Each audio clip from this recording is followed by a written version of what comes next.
I'm Heidi Shierholz. I'm with the Economic Policy Institute. Affordability is clearly the new buzzword in the public conversation about the economy.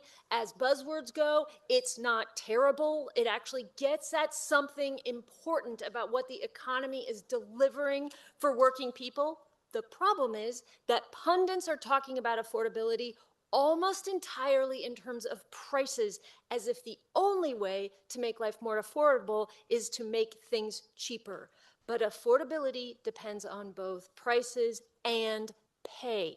There are two sides to it, and the evidence is actually very clear that the root of today's affordability crisis is not in the price spikes of the recent years. It is in the long-term suppression of workers' pay. For more than 4 decades, employers, aided by policymakers, have actively suppressed the wages of working people so that corporate executives and owners can claim an ever larger share of the income generated by what workers produce. To give you a sense of the scale, if pay for working people had kept pace with productivity over the last 45 years, instead of being suppressed, paychecks today would be roughly 40% larger. In that scenario, there would be no affordability crisis. That wage shortfall is actually what is driving the crisis, and reversing it has to be core to any serious affordability agenda.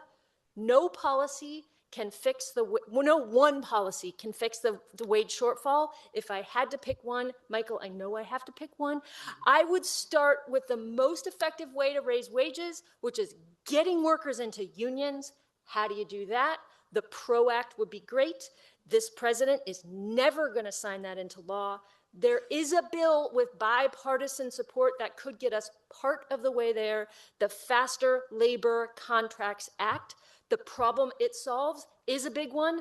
When a company's union-busting tactics fail to stop workers from organizing, like Starbucks stores all over the country winning unions, the next page in the union-busting handbook is that for that company to drag their feet, often for years, on negotiating a first contract. They can do that with impunity under current labor law, and without a contract, newly unionized workers don't see any of the benefits of unionization. It's exactly what's happening at Starbucks right now.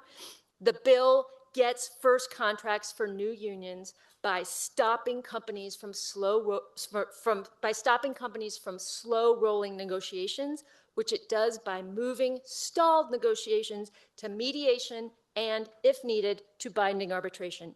It would help ensure that when workers win a union, they actually see the benefits of unionization. It would raise wages and take a bite out of the affordability crisis.